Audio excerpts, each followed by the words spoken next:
selamat datang kembali di channel YouTube Indo Programmer. Nah, di video kali ini kita masih membahas pada playlist kuliah online. Nah, tepatnya di video kali ini saya akan bahas bagaimana tipe-tipe data di dalam bahasa pemrograman C++. Jadi kalau yang lagi kuliah online, misalnya mata kuliah pemrograman algoritma, algoritma dan pemrograman dengan menggunakan bahasa C++. Nah, di hari ini kita akan membahas bagaimana ataupun apa-apa saja tipe data yang ada di dalam C++. Nah, pada umumnya yang biasa digunakan untuk tahap belajar sih ada seperti yang saya sediakan di Notepad ini. Ada tipe-tipe data dalam C++. Yang pertama integer, float, char, dan boolean. Nah, tipe data integer nanti itu berfungsi untuk menyimpan ataupun menampung data dalam bentuk bilangan bulat. Kalau float nanti akan bisa menampung informasi ataupun data dalam bentuk desimal, yaitu misalnya dalam bentuk pecahan tapi dalam bentuk desimal ya. Nah, jadi itu gunakan nanti tipe datanya bernama float. Lalu ada tipe data yang bernama char. Ini digunakan untuk menampung data ataupun informasi dalam bentuk teks ataupun karakter. Jadi di pemrograman itu harus kita tentukan dulu tipe datanya, karena informasi ada banyak jenis kan, ada yang bilangan bulat, ada yang bilangan desimal, ada yang teks gitu. Jadi harus kita tentukan dulu, kita harus tahu dulu tipe-tipe data yang ada di dalam bahasa pemrograman C++. Nah, yang satu lagi yang terakhir adalah boolean. Boolean ini untuk menyimpan informasi akan nilai kebenaran. Nilainya itu hanya dua, true or false. Jadi kalau untuk bilangan bulat berarti dia mau nanti bisa nampung semua bilangan-bilangan bulat. Jadi bisa menyimpan data-data ataupun informasi dalam bentuk bilangan bulat, float untuk desimal, char untuk karakter ataupun teks, ataupun kalimat ya, ataupun kalimat.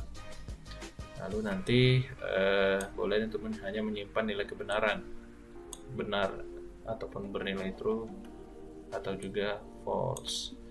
Nanti juga kalau di C++ nanti tipe data itu dikenali dengan perintah yang sudah ditentukan oleh C++. Jadi kalau integer itu nanti di C++ akan dikenali dengan perintah int. Jadi nanti kalau kita deklarasikan nanti satu buah variabel ataupun tipe data, maka di C++ dikenali dengan istilah int untuk bilangan bulat, float untuk bilangan desimal, char sama untuk bilangan ataupun teks, sedangkan boolean untuk nilai kebenaran, true or false gitu ya. Nah, jadi nanti di C++ itu kita harus deklarasikan dulu sebelum kita mengisi data ataupun memberi informasi ke dalam bentuk tipe data, kita harus sediakan nanti yang namanya variabel. Nah, di C++ itu variabel itu ada beberapa cara yang harus kita buat untuk membuat suatu variabel. Jadi secara umum variabel itu di dalam bahasa pemrograman bertugas menampung informasi ataupun data. Nah, informasi dan data itu apa aja ya di antara tipe-tipe ini gitu, tipe-tipe data ini.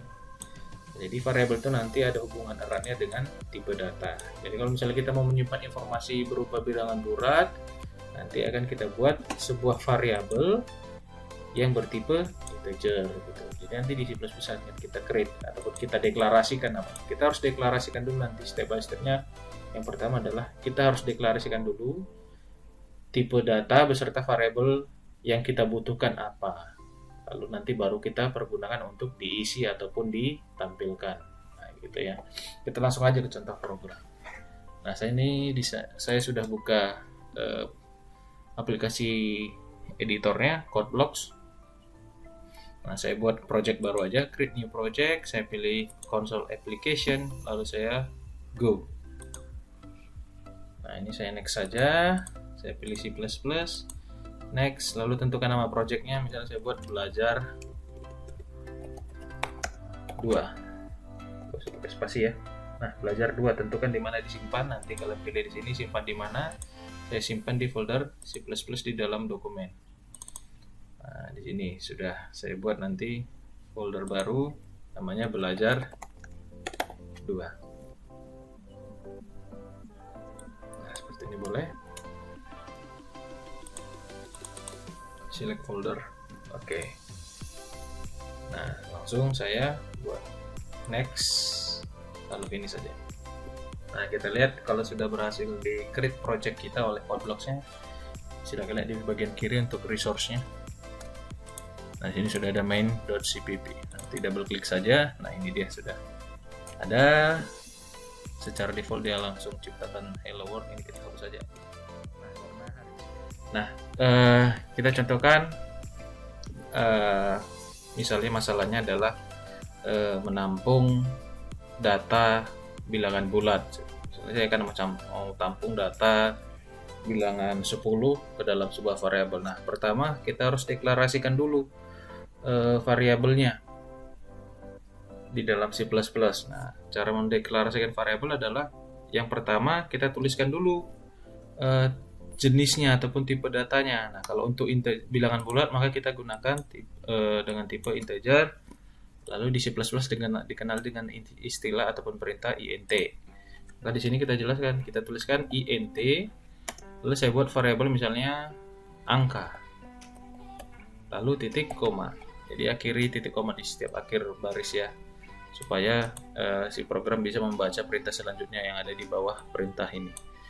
Nah, di sini sudah saya deklarasikan sebuah variabel dengan tipe data integer dan nama variabelnya angka. Nah, jadi pastikan dalam penulisan nama variabel tidak boleh ada spasi nanti ya, dan harus spesifik, harus beda dengan variabel yang lain nanti. Nanti akan saya contohkan ada banyak variabel dalam satu program. Nah, ini kita tentukan nama variabelnya, ini saya buat angka dengan huruf kecil semua. Nah, itu caranya. Ini harus kita ingat nama variabelnya, nama dan cara penulisannya. Nah, contohnya tadi saya bilang kita akan menyimpan data 10 di dalam sebuah variabel. Maka caranya untuk menyimpan data ataupun memasukkan data ke dalam variabel, tinggal panggil ulang namanya, nama variabel tadi yang sudah kita buat di atas. Nah, di sini saya masukkan angka sama dengan 10. Karena dia bilangan bulat ataupun angka, tidak perlu kita gunakan kutip 2. Tapi nanti kalau isinya adalah star, nanti kan kita coba caranya, kita harus gunakan kutip 2. Nah, di sini langsung aja angka sama dengan 10. Lalu langsung akan kita coba buktikan untuk ditampilkan ke dalam layar komputer. Caranya tinggal kita gunakan perintah apa untuk menampilkan, yaitu perintah cout. Nah, jadi perintah cout ini kan fungsinya untuk menampilkan satu buah baris kalimat ataupun karakter ke dalam sebuah layar komputer ya. Nah, kali ini kita mau gunakan perintah cout ini untuk menampilkan isi variabel angka. Nah, di sini tinggal saya buat aja namanya cout. Panggil nama variabelnya angka, lalu titik koma. Nah, jadi artinya kita suruh perintah tampilkan isi dari variabel angka. Nah, di video sebelumnya kan ada kita buat contohnya cout hello world kan gitu, lalu titik koma end line seperti ini. Nah, ini kan di video yang sebelumnya. Nah, jadi artinya ini kita ingin menampilkan satu kalimat, yaitu kalimat hello world ke dalam layar. Nah, kalau kita ingin menampilkan data yang dari variabel, caranya berbeda. Tidak lagi gunakan kutip 2, tapi langsung saja tanpa kutip 2 panggil nama variabel tadi yang di atas. Harus sama penulisannya. Misal nama di sini penulisannya saya buat huruf besar. Apa yang terjadi ketika saya build? Nah, di sini kita perhatikan ada error, ada pesan merah nih. Di sini juga ada kotak merah, dia menandai bahwa di sini ada terjadi kesalahan penulisan di baris ini. Nah, kita perhatikan aja di sini pesannya apa. Angka was not declare on this scope. Di bagian ini variabel yang namanya angka huruf besar tidak pernah dideklarasikan. Nih, was not declare. Nah, kenapa yang kita deklarasikan kan variabelnya angka huruf kecil semua. Jadi harus sesuai apa yang dideklarasikan dengan apa yang ada pada perintah-perintah selanjutnya ketika dipanggil. Maka ini kita ganti jadi huruf kecil. Nah, kita build ulang. Nah, ini sudah jalan. Tidak ada error lagi. 0 errors. Kita langsung play. Sebentar, AVG-nya lagi scan. Nah, ini langsung muncul kan? Hello world tadi sudah muncul. Ini perintahnya. Yang ini. Ya kan?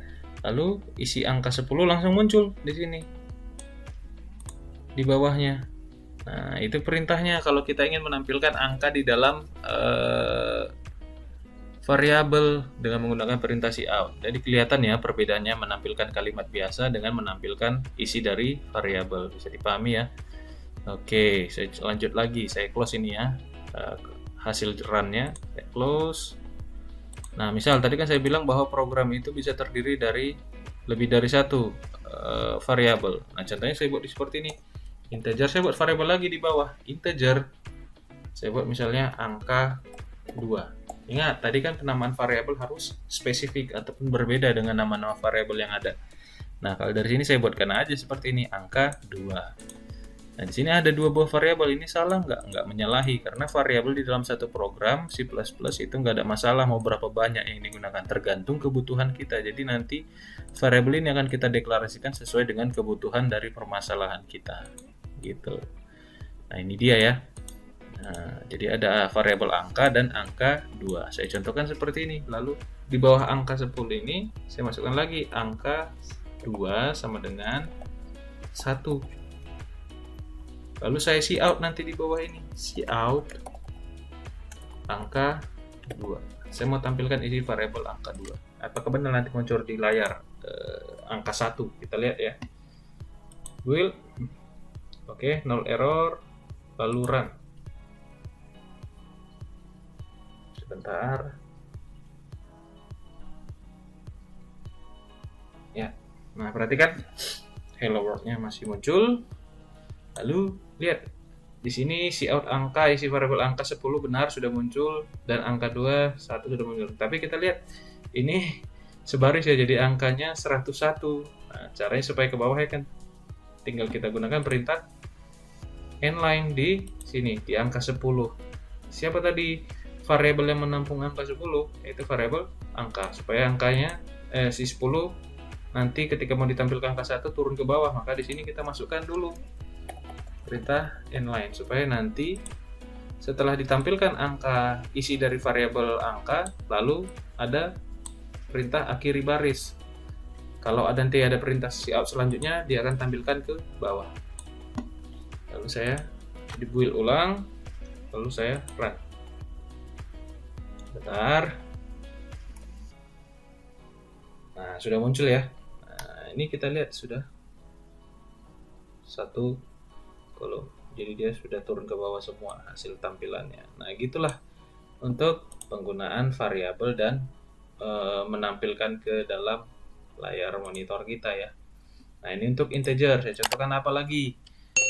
Tadi float ya, untuk bilangan desimal. Nah, seperti ini. Lalu saya buat misalnya apa lagi ya, angka 3. Lalu saya isi datanya angka 3 sama dengan 2,10.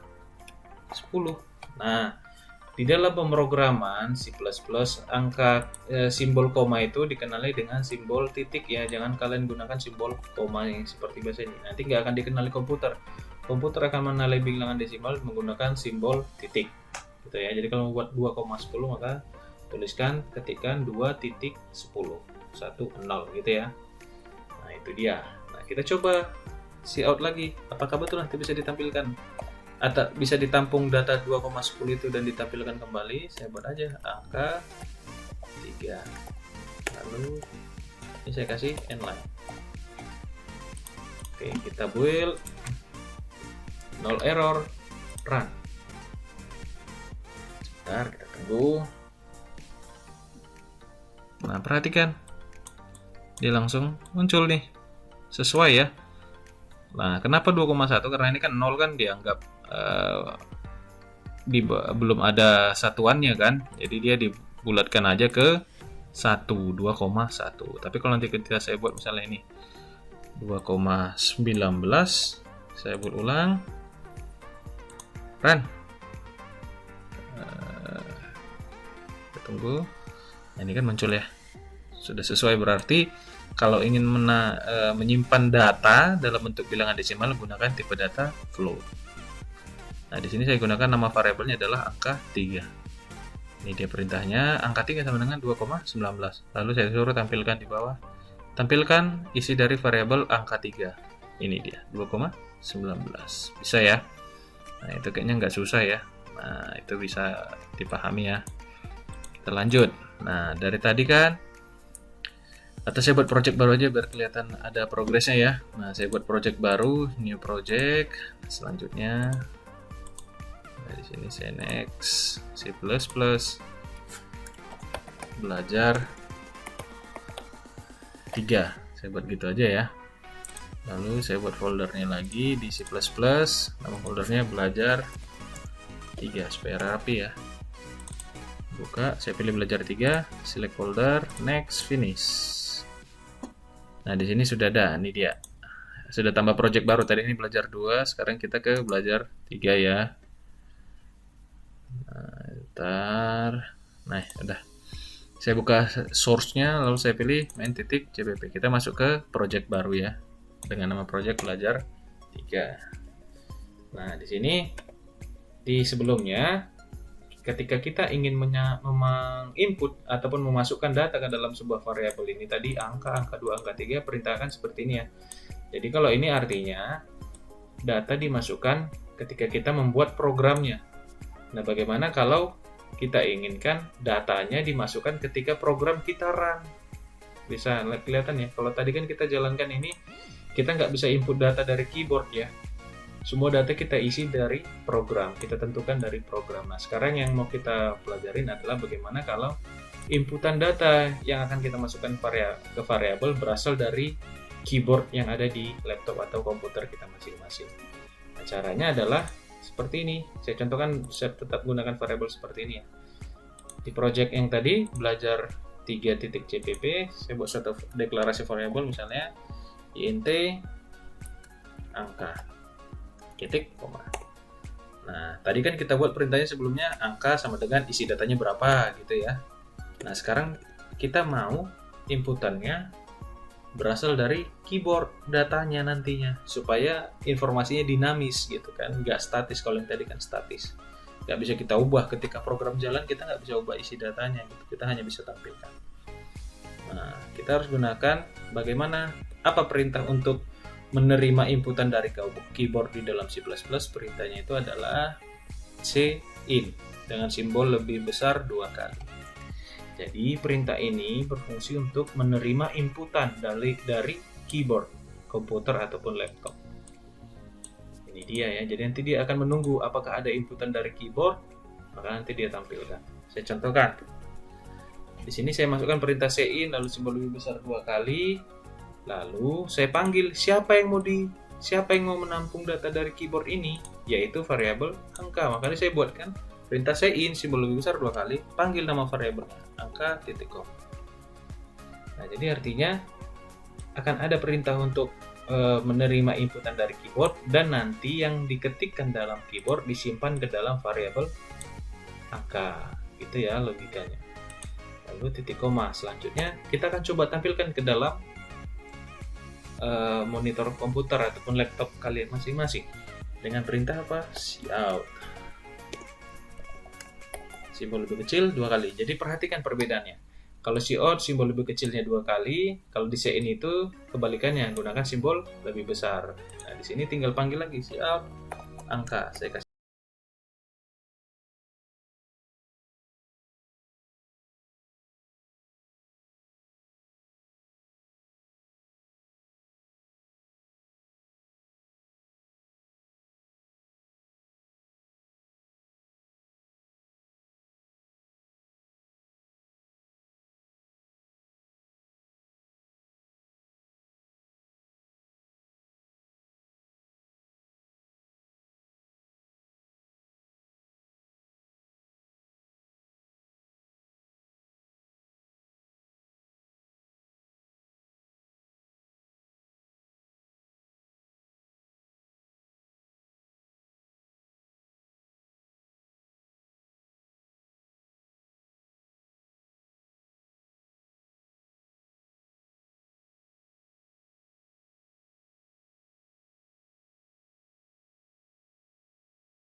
Ketika sudah kita isikan angka 100, nah di sini kan kursornya masih berkedip nih, berarti dia masih menunggu lagi, masih mau diinput lagi nggak? Nah kalau inputannya sudah selesai, lalu tekan enter saja langsung.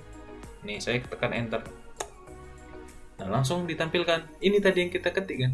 Nah di bawahnya langsung muncul 100. Nah gitu ya, tapi kan tidak, hasilnya sesuai. Jadi bedanya dengan sein ini, kita bisa mengisi data ke dalam variabel jauh lebih dinamis. Jadi bisa terserah yang menggunakan mau data apa yang dimasukkan kan gitu. Nah ini dia caranya. Nah ini kan kita nggak ngerti apa sih 100 apa sih yang mau dimasukkan ini kan gitu ya. Seharusnya kan kita buat satu ada kalimat ataupun keterangan yang kita berikan. Untuk apa ini diisi, apa yang mau diisi kan gitu. Kalau tadi kan kita bingung apa sih yang mau diisi gitu ya. Nah kita kan coba gunakan fasilitas ataupun perintah cout untuk memberikan keterangan sein apa yang akan dimasukkan, misalnya gitu ya. Ini saya close dulu. Nah jadi artinya di sini sebelum ada sein ke variabel angka, di atasnya saya tambahin aja perintah seperti cout kalimat biasa ya, menampilkan kalimat biasa, masukkan angka, lalu saya kasih titik 2 gini, lalu tutup kutipnya dan kasih titik koma. Nah, supaya dia menampilkan si aplikasi C++ kita menampilkan dulu kalimat ini. Oh, disuruh masukkan angka ya gitu. Oke, baru nanti ini jalan. Lalu di sini kan tadi muncul langsung angka 100 saja gitu. Kita nggak tahu apa sih 100 apa yang muncul ini gitu ya. Nah, saya kan kasih keterangan dulu sebelum ditampilkan isi variabel angka, ada muncul dulu kalimat isi dari variabel angka adalah, baru muncul cout ini. Nah caranya bagaimana? Ya tinggal saya tambah aja di bawah ini cout, masukkan kalimat seperti biasa, gunakan kutip 2, isi dari variabel angka titik 2 gitu ya, lalu titik koma. Nah ingat ini kan perintahnya ngapain? Menampilkan kalimat dalam satu baris. Lalu nanti di variabel angka ini ketika di cout akan satu baris nih yang saya blok ini munculnya. Kita perhatikan hasilnya. Saya build, lalu saya run. Saya tunggu dulu ya, di scan lagi.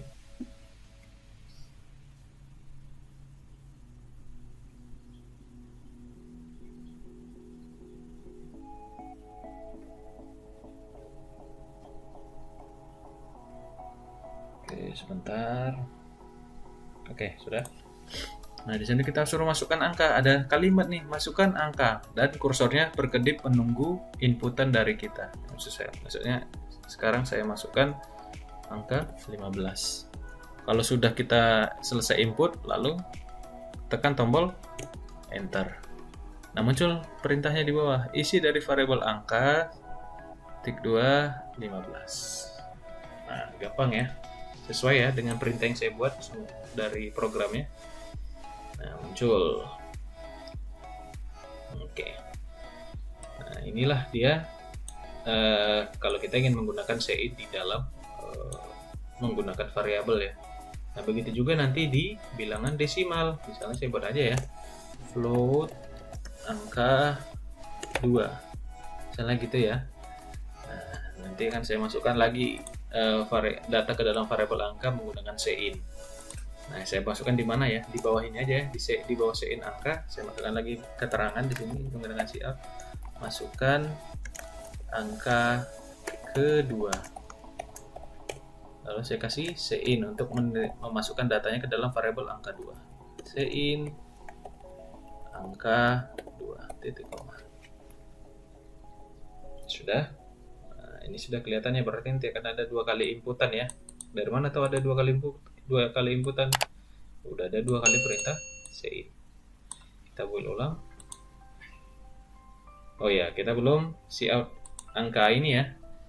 Angka 2-nya kita cout aja. Cout isi dari variabel angka 2 ya. Kita cout angka 2, kasih n-line aja biar rapi ya. Oke, kita build ulang karena ada perubahan data. Build ulang, 0 error, run. Nah, saya buang aja.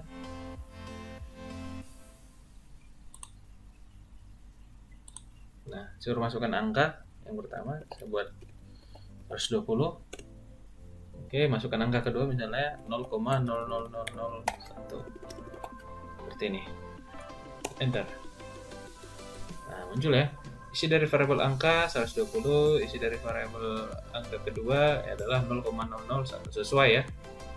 Nah, itu dia. Jadi cukup gampang kok kalau mau belajar pemrograman C++. Untuk dasarnya kita ya, nggak susah.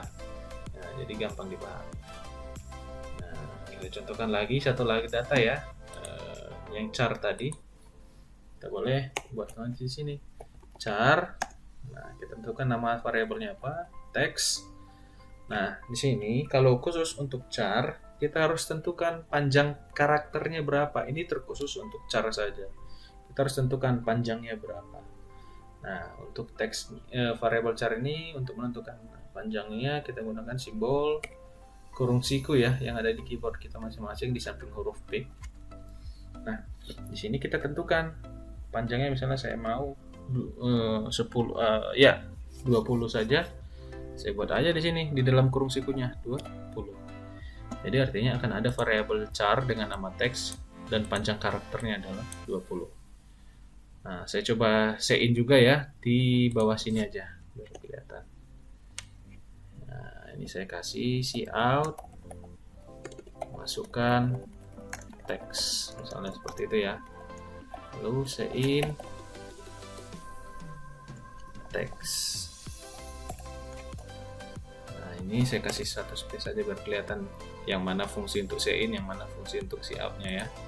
Nah, di sini tinggal saya cout isi dari variabel teks langsung cout variabel teks tadi.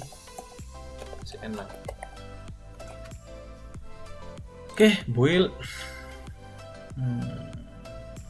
Ya, titik komanya lupa ya. Oke. Well, 0 error, run. Sebentar. Oke. Nah, di sini sudah kita suruh masukkan angka untuk variabel pertama. Sudah saya buat 500. Lalu angka sini 23,1. Nah, seperti ini. Masukkan teksnya, misalnya saya buat halo. Gitu. Lalu saya enter. Nah, ini dia, isi dari variabel angka ada 500, isi variabel angka kedua adalah 23,123, isi dari variabel teks adalah halo. Nah, gitu ya. Jadi sudah bisa kita uji coba semua beberapa tipe data tadi ya. Nah, itu dia penjelasan dalam penggunaan variabel dan mendeklarasikannya di dalam C++. Nah, cukup gampang. Nanti tinggal kalian coba lagi, coba kalian telaah, kalian coba implementasikan untuk apa datanya bisa, untuk kegiatan atau masalah apa nanti bisa digunakan materi di video ini. Nah, silakan dicoba nanti juga di laptop ataupun komputer kalian masing-masing. Itu saja dulu untuk video kali ini. Jangan lupa nanti di-share ke teman-teman yang lain yang membutuhkan tips ataupun video belajar C++ dasar ya. Nah, nanti jangan lupa di-share video ini dan jangan lupa like, comment, and subscribe channel YouTube ini supaya bisa membantu dalam membangun konten yang lebih baik lagi. Nah, itu aja ya di video kali ini. Saya ucapkan banyak terima kasih.